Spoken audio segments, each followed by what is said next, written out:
जय हिंद दोस्तों। मैं नीरज मौर्य और आज हम पढ़ने वाले हैं अम्लों के बारे में। तो जैसा कि हमारी सीरीज चल रही है केमिस्ट्री से रिलेटेड, जिसमें हमने फर्स्ट सेशन पे केमिस्ट्री का कैसे ओरिजिन हुआ, उसमें क्या क्या चीज़ें हैं, क्या कंपाउंड होते हैं, एसिड क्या होता है, बेस क्या होता है, पीएच वैल्यू क्या होती, पीएच स्केल क्या है, ये सारी चीज़ें हम डिस्कस कर चुके हैं। अगर आपने उन वीडियो को अभी तक नहीं देखा तो डिस्क्रिप्शन बॉक्स पे उसकी लिंक दे दूंगा, मैं प्लेलिस्ट की आई बटन में भी दे दूंगा, तो आप वहां से जाके उन्हें विजिट कीजिए। तो चलिए शुरू करते हैं। आज हम एक एक सारे एसिड पढ़ने वाले हैं। किसी भी एसिड से कौन कौन से क्वेश्चन बन सकते हैं वो सारी चीज़ें हम डिस्कस करेंगे पॉइंट बाय पॉइंट। और ये जितने भी सेशन होने वाले हैं, ये सारे जितने भी वनडे एग्ज़ाम होते हैं, चाहे वो आपका एसएससी हो, रेलवे हो, एनटीपीसी, ग्रुप डी या पेट हो, ठीक है, पेट, टेट, सुपर टेट, जहाँ पे भी केमिस्ट्री आती है, जहाँ पे भी जनरल साइंस आएगी, केमिस्ट्री आएगी, वो सभी एग्ज़ाम के लिए ये वीडियो सफिशियंट होंगी। तो चलिए शुरू करते हैं। पहला नंबर पे है HCl। पहले हम डिस्कस करेंगे HCl। HCl को हाइड्रोक्लोरिक एसिड कहते हैं। क्या करेंगे? हाइड्रोक्लोरिक एसिड, इसका फुल फॉर्म होता है HCl का, हाइड्रोक्लोरिक एसिड।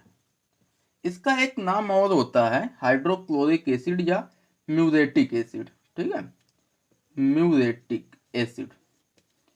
ये जनरली लोगों को नहीं पता होता और यही पूछा जाता है, म्यूरेटिक एसिड। याद रखना आप, म्यूरेटिक एसिड। क्या कहेंगे? Muriatic acid.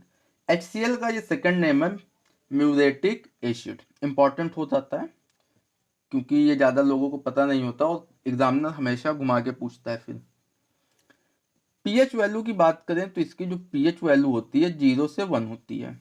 कितनी होती है? 0 to 1। मैंने कल पीएच स्केल पे ये चीज़ डिस्कस की थी कि जिस भी एसिड की पीएच 0 से 3 के बीच में होगी वो स्ट्रॉन्गेस्ट होता है। पीएच वैल्यू 0 के जितना करीब होगी उसकी जो स्ट्रॉन्गनेस है वो उतना ही ज़्यादा होती है एसिड के मामले पे। तो HCl काफ़ी स्ट्रॉन्ग होता है। उसके बाद ये तेजाब, ठीक है, इसे तेजाब भी कहते हैं। क्या कहते हैं? तेजाब। जो तेजाब होता है वो यही होता है, तेजाब, HCl। इसको बाथरूम क्लीनर भी कहते हैं, बाथरूम क्लीनर। बाथरूम साफ करने के लिए इसी का यूज होता है, बाथरूम क्लीनर का। और ये HCl ही होता है। अभी तो आजकल मार्केट में हार्पिक वगैरह बहुत सारे केमिकल आ गए हैं, लेकिन बाथरूम क्लीनर आज से 4-5 साल पहले तो HCl ही यूज होता था, ठीक है। येलो कलर की बॉटल पे आता था, जैसे बिस्लरी वैसे आता था ये बाथरूम क्लीनर। इसके बाद नेक्स्ट है, ये स्टमक में पाया जाता है। जो HCl है ये पेट में पाया जाता है, ठीक है। ये बायोलॉजी का टॉपिक है, फिर भी हम डिस्कस करेंगे इसको, क्योंकि ये पेट में पाया जाता है HCl। ये काम क्या करता है पेट में? जो सूक्ष्म जीव होते हैं ना, सूक्ष्म जीव, उनको मारने का काम करता है। सूक्ष्म जीव को मारेगा, किल करेगा। कौन? HCl, क्योंकि ये इतना एसिडिक होता है।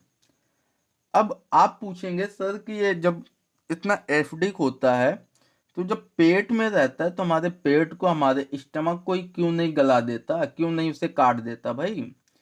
तो पॉइंट अच्छा है। रीजन क्या है? पेट में एक लेयर होती है जिसे हम कहते हैं म्यूकस लेयर, म्यूकस लेयर, ठीक है।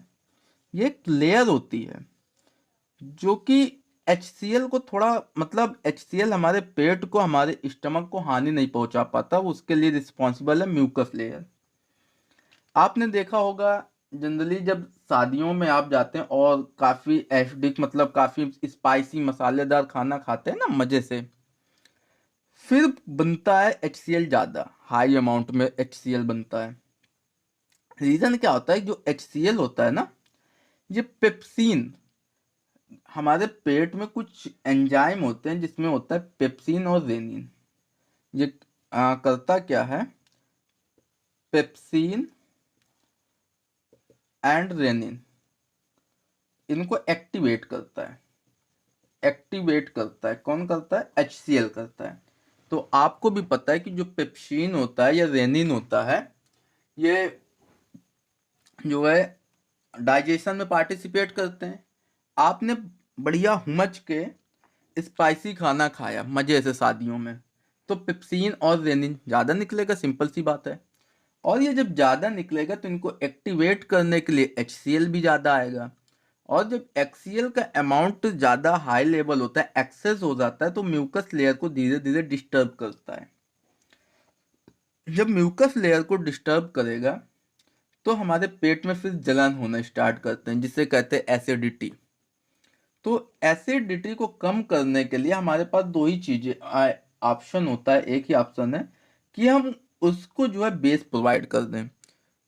अभी आगे चल के हम आपको पढ़ाएंगे कि जब एक स्ट्रॉन्ग एसिड और स्ट्रॉन्ग बेस आपस में रिएक्शन करते हैं तो दोनों न्यूट्रल हो जाते हैं, और न्यूट्रल होने के बाद एक साल्ट बनाते हैं जिसे लवण कहते हैं आप। क्लियर? तो हम फिर जब एसिडिटी होती है तो क्या लेते हैं? फिर क्या लेंगे सर? पता है, फिर बेस लेते हैं। म्यूकस लेयर को डिस्टर्ब करती है, फिर होता है एसिडिटी। एसिडिटी और एसिडिटी को कम करने के लिए आप बेस लेंगे। कम करने के लिए बेस लेते हैं। क्या लेते हैं? बेस। अब वो बेस क्या हो सकता है, क्षार क्या हो सकता है? इसके लिए बेस, इसमें आपका इनो आता है, मार्केट में डाइजीन वगैरह आता है, या तो इनो लीजिए, उसमें भी बेस होता है, या तो बेकिंग सोडा। बेकिंग सोडा, क्योंकि ये भी अच्छा खासा बेस होता है, बेकिंग सोडा। इसका फार्मूला क्या होता है? Sodium by carbonate, NaHCO3। नहीं, एक मिनट, सोडियम बाई कार्बोनेट नहीं, मुझे इसका कंफर्म नहीं आ रहा अभी, तो बाद में बताता हूँ। ठीक है, बेकिंग सोडा लेते हैं। एसिडिटी को कम करने के लिए हम बेस लेते हैं। बेस में या तो इनो लीजिए, डाइजीन लीजिए, जो भी मार्केट में है, या तो आप घर में बेकिंग सोडा भी ले सकते हैं। बेकिंग सोडा को आई थिंक हाँ सोडियम बाई कार्बोनेट ही कहते हैं। ठीक है, यस, सोडियम बाई कार्बोनेट ये होता है baking soda. Sodium by carbonate, इसे हम बेकिंग सोडा कहते हैं, तो आप ये लेंगे। और ये जो प्रोसेस होता है ना, इसको क्या कहते हैं? इसको एंटा एसिड कहते हैं। ठीक है, क्योंकि जब एसिड में बेस मिलाते हैं, आपस में रिएक्शन कराते हैं, उसे एंटा एसिड कहते हैं। ये सारे एंटा एसिड में आएंगे। रिएक्शन क्या होती है देखिए, HCl आपने लिया, इनो पे एक क्षार होता है जिसका नाम है MgOH का होल्टाइज। ठीक है, ये इनो पर होता है। ठीक है, क्षार है, ये क्षार, बेस है। HCl और MgOH ये जब आपस में पेट में जाके रिएक्शन करते हैं तो MgCl2 बनाते हैं। ये लवण है, साल्ट है, और वाटर को रिलीज कर देंगे। ओके, ये प्रोसेस होता है हमारे स्टमक में जब आपको एसिडिटी होती है। ये था एसिडिटी का मामला, इनो और बेस का मामला। ठीक है, इसकी क्या रिएक्शन होती है वो मैंने डिस्कस कर ली। उसके बाद इसका जो HCl के यूज होते हैं, ये तो हमने ये सारी चीजें देखी। अब HCl का यूज कहाँ कहाँ पे होता है, इसका यूज। ठीक है, तो पहले नंबर पे इसका जब गैल्वेनाइजेशन में यूज करते हैं। ठीक है, गैल्वेनाइजेशन, ये क्या होता है गैल्वेनाइजेशन? इसी को गैल्वीकरण भी बोलते हैं, हिंदी पे क्या बोलते हैं? गैल्वीकरण। हम सारे पॉइंट डिस्कस करेंगे। सेशन अच्छा लग रहा हो तो लाइक कीजिए वीडियो को, और चैनल को सब्सक्राइब कर लीजिए अगर आप चैनल पर नए हैं। ऐसे ही मैं पढ़ाऊंगा सारी चीज़ें, और इससे बेटर ही होंगी, धीरे धीरे बुरी नहीं होंगी, ये मेरा प्रॉमिस है। तो गैल्वेनाइजेशन होता क्या है, गैल्वीकरण होता है क्या? तो लोहे पे जब एक परत चढ़ाई जाती है, आपको भी पता है कि जब लोहे लोहे पे रस्ट लगने लगता है, जंग लगता है, तो उससे बचाने के लिए हम उस पर जिंक की परत चढ़ाते हैं। ठीक है, अब जब लोहे में जिंक की परत चढ़ाएंगे तो उसके पहले लोहे को धोना पड़ता है। तो उस जो लोहे को धोने का काम करता है वो HCl ही करता है। ठीक है, गैल्वेनाइजेशन में लोहे को धोने के काम में, लोहे को धोने के काम में कौन आता है, तो HCl आता है। अब गैल्वेनाइजेशन क्या है, गैल्वीकरण क्या है, तो वही है जिंक की, लोहे में जिंक, Zn, जिंक की परत चढ़ाना, जिंक की परत चढ़ाना लोहे में, इसी को हम कहते हैं गैल्वीकरण।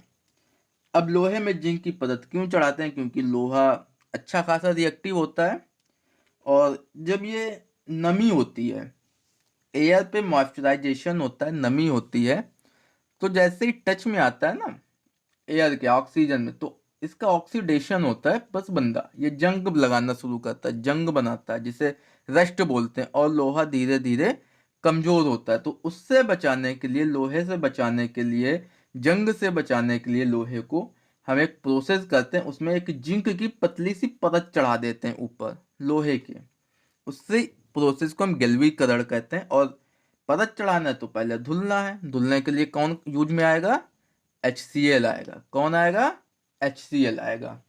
इसका नेक्स्ट यूज क्या है वो भी देखते हैं, सेकंड यूज देखते हैं HCl का क्या है सेकंड यूज। तो इसका जो सेकंड यूज है, चमड़े की धुलाई में, चमड़े की क्लीनिंग में होता है। ठीक है, जो चमड़े की धुलाई करते हैं ना, उसमें बहुत सारे हेयर वगैरह होते हैं, तो उसके धुलाई पे, चमड़े की क्लीनिंग में HCl ही यूज होता है। चमड़े को लेदर कहते हैं भाई, याद रखियो। सेकंड चीज क्या होती है, इसका जो थर्ड यूज है वो है एक्वा रीजिया बनाने में। एक्वा रीजिया, एक्वा रीजिया को अम्लराज कहते हैं। अम्लराज क्या होता है, अम्लराज, एक्वा, यहाँ से बहुत गजब गजब के क्वेश्चन बनते हैं। आप अगर प्रीवियस ईयर के सेट ओपन करेंगे ना किसी भी टॉपिक से, मतलब अगर केमिस्ट्री वहां पे आ रही है और एसिड से देखेंगे, तो यहाँ से अच्छे क्वेश्चन बनते हैं। मैं सारे क्वेश्चन डिस्कस करूंगा। एक्वा रीजिया, इसको हिंदी पे अम्लराज कहते हैं। इसका एक और नाम होता है अम्लराज, या इसी को रॉयल वाटर कहते हैं।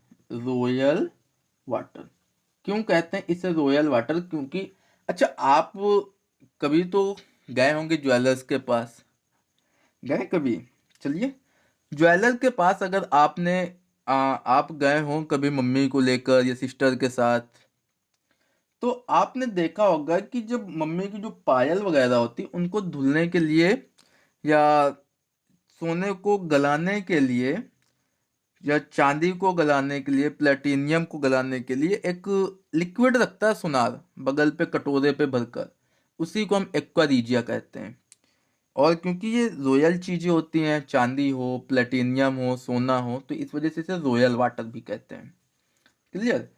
उसी से सफाई करता है पायल की, जब पायल काली हो जाती है ना मम्मी की, तो फिर लेके जाती हैं वही सुनार के पास, वो मजे से फिर उसी को रॉयल वाटर से या एक्वा से ही साफ कर देता है। एक्वा होता क्या है, तो देख लेते हैं एक्वा क्या है भाई। मिक्सचर है ये स्पेशली, ये एक्वा जो है HCl, हाइड्रोक्लोरिक एसिड, और HNO3 हाइड्रोजन नाइट्रेट का मिश्रण होता है। ठीक है, अम्लराज क्या है, HCl और HNO3 का मिश्रण है, और ये रेशियो क्या होता है, 3:1। रेशियो क्या होगा सर, 3:1। ये चीज याद रखिए। दूसरा ये रॉयल वाटर, इसी को शाही पानी भी कहते हैं भैया, शाही पानी, शाही पानी कहेंगे। इसका जो रंग होता है ना एक्वा का रंग, ये भी पूछा जा चुका है, तो नारंगी होता है, नारंगी पीला रंग। कैसा होता है, नारंगी पीला रंग होता है। इसका यूज क्या है एक्वा का, तो जो एक्वा का यूज होता है, वो जो नोबेल मेटल होती है ना, आपने सुना होगा नोबेल मेटल, नोबेल मेटल को अक्रिय धातु कहते हैं। अक्रिय धातु, ये ऐसी धातुएं हैं जो कि ज्यादा किसी भी अदर धातुओं से रिएक्ट नहीं करती, तो अक्रिय धातुओं को घोलने में इसका यूज होता है। एक्वा का क्या यूज होता है, नोबेल मेटल या अक्रिय धातुओं को घोलने में। अब नोबेल मेटल कौन कौन सी होती हैं, तो कौन कौन सी होती है, सोना, चांदी और प्लेटिनियम। प्लेटिनियम इनके सिंबल क्या होते हैं? सोने का सिंबल क्या है भाई? गोल्ड है, गोल्ड नहीं ऑरम होता है।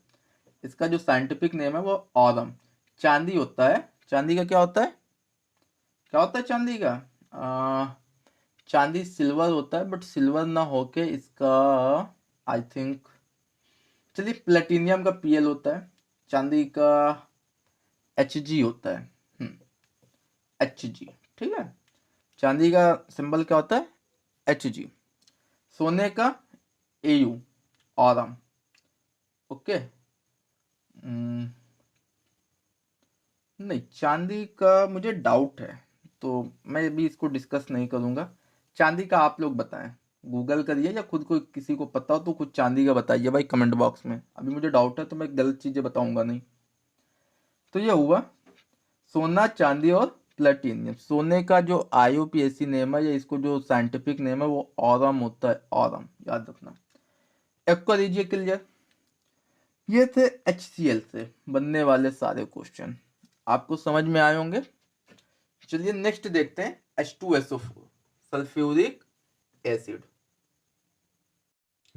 नेक्स्ट टॉपिक है सल्फ्यूरिक एसिड। क्या होता है फार्मूला सल्फ्यूरिक एसिड का?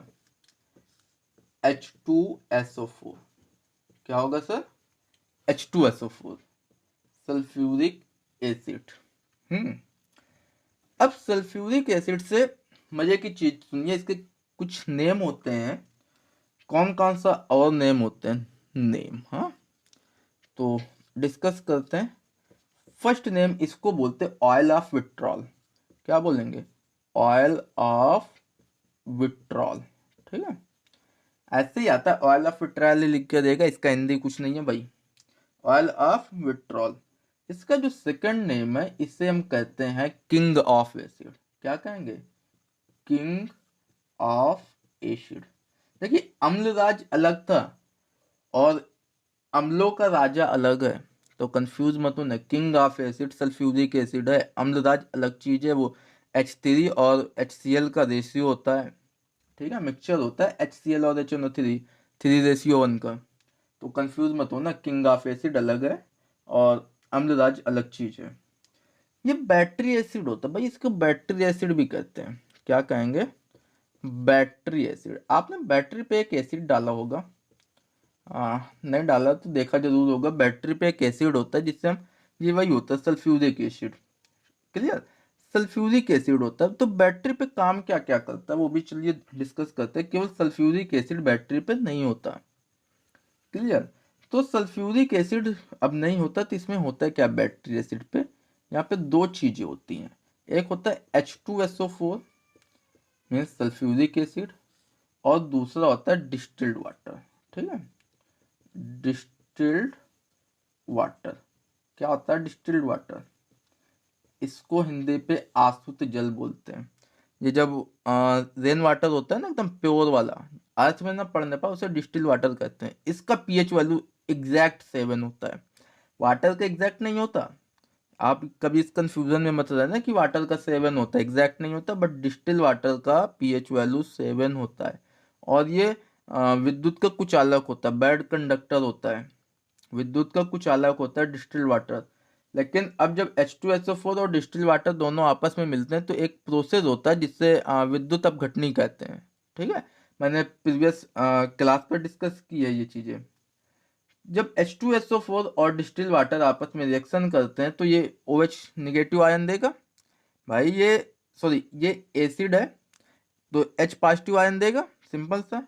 और डिस्टिल वाटर भी ब्रेक होगा तो इनमें जो है इलेक्ट्रोलाइट्स बनते हैं। इलेक्ट्रोलाइट्स जो है विद्युत का ट्रांसपोर्टेशन करते हैं, ठीक है, कंडक्टर होते हैं H2SO4।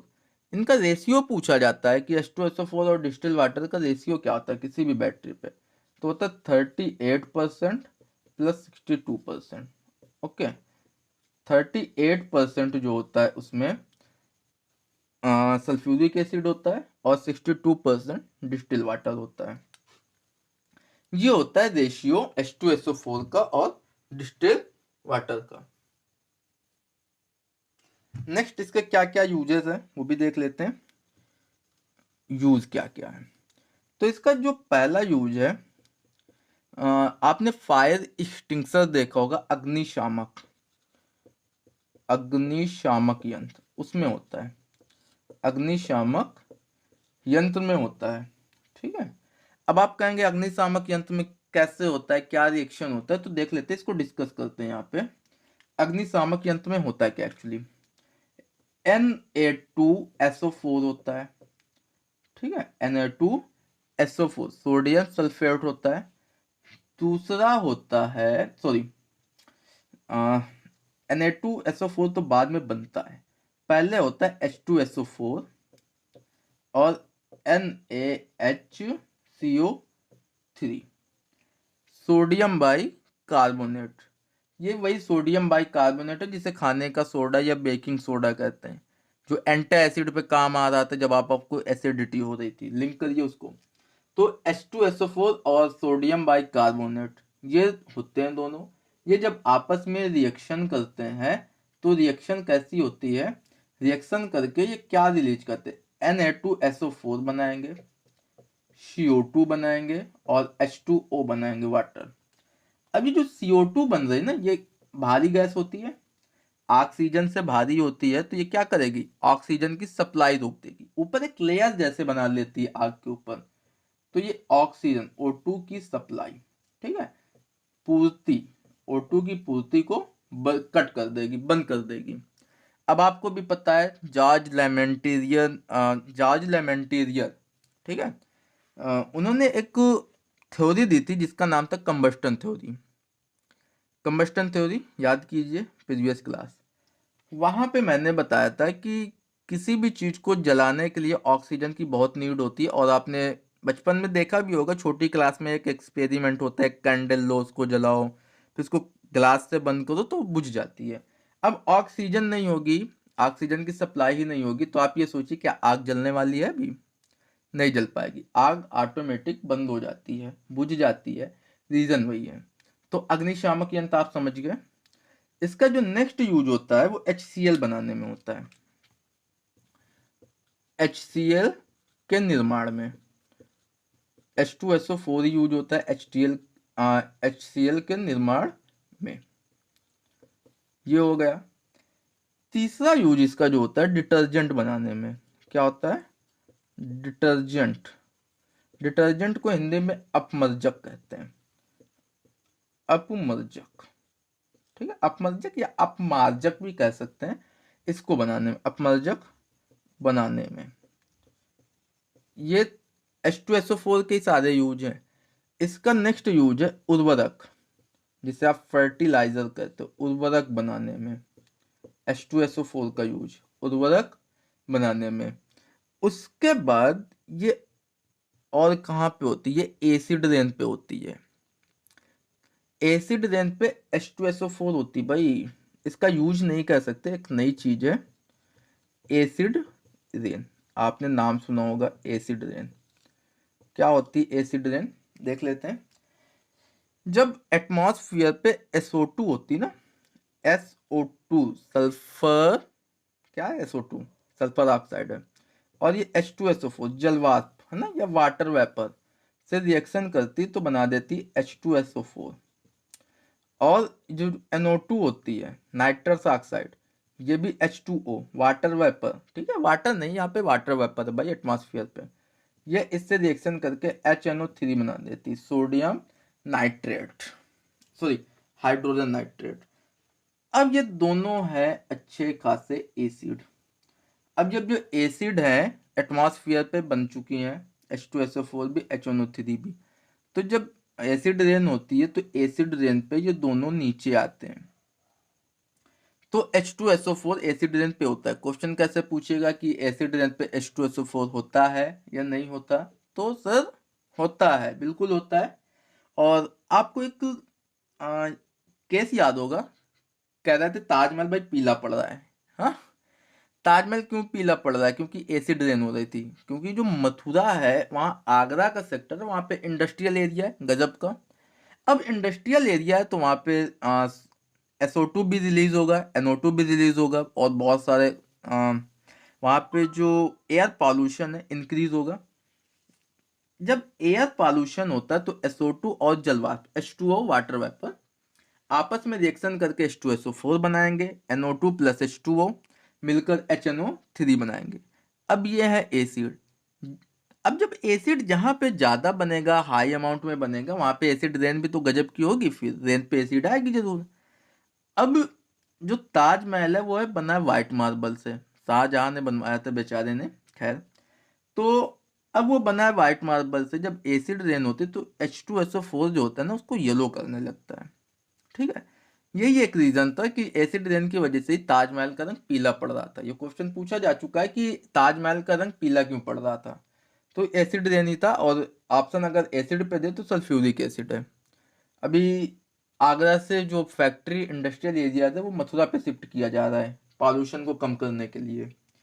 तो आज हमने दो एसिड डिस्कस किए, HCl और सल्फ्यूरिक एसिड।